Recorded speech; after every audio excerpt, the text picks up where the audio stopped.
Dans les installations d'Ingenious City, nous sommes ici en face d'une trentaine de start-up en pleine formation et orientation par des incubateurs.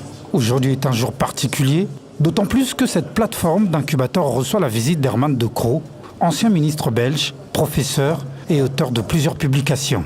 C'est fantastique. C'est fantastique parce qu'à bon compte, ce n'est pas très cher. On installe ici des gens qui ont des idées, qui ont des ingéniosités et qui veulent les transformer. Donc c'est comme une petite plante qu'on met dans une serre, on l'arrose un peu, elle pousse et on la transplante à la forêt. Eh bien, nous avons eu l'honneur de recevoir la visite du ministre honoraire Herman De Croo, ancien ministre belge des Affaires étrangères. Nous sommes extrêmement honorés qu'il ait pris du temps au cours de sa visite ici à Kinshasa de venir visiter Ingenious City, ce qui était une demande qu'il a faite.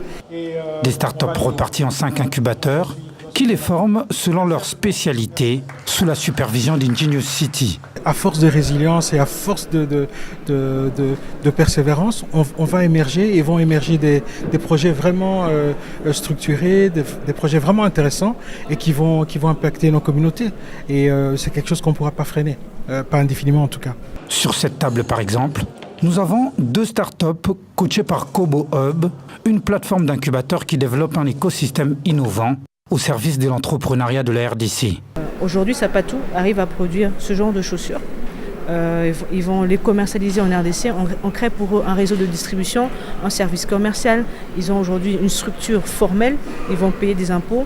En plus de cela, on crée des partenariats. On insiste sur la formation. Donc des bottiers italiens vont venir les former pendant 3 mois pour qu'aujourd'hui, les chaussures de Zapatou arrive à être commercialisé. Coaché par Kobo Hub et supervisé par Ingenious City, la société Nuvance est une start-up spécialisée dans les solutions de technologie de l'information pour les entreprises, les agences ainsi que les particuliers. Aujourd'hui, il présente la Nuvance Watch, une montre intelligente et médicale en même temps.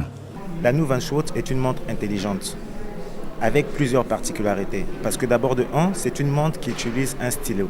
Et ce stylet peut être utilisé pour tout ce qui est écran tactile. Au-delà du côté technologique, cette montre a des aspects médicaux, c'est-à-dire avec cette montre, vous pouvez directement contrôler votre taux de glycémie parce qu'en entrant dans la montre, vous mettez directement votre taille. La montre vous dit exactement comment vous fonctionnez. Cette autre start-up est spécialisée dans des solutions alternatives en vue de fournir de la braise résultant de matières recyclées. Makala Bio, au fait, c'est une usine de transformation de déchets ménagers et agricoles, biodégradables en charbon. Alors, partant de la déforestation que nous connaissons de notre pays et puis de l'insalubrité de la ville de Kinshasa, nous sommes dit qu'il fallait prendre le poubelle et puis le transformer en quelque chose d'utile afin de le remettre dans la société. Donc c'est ce qu'on est en train de faire. On fait du charbon à base de déchets ménagers, biodégradables et de déchets agricoles.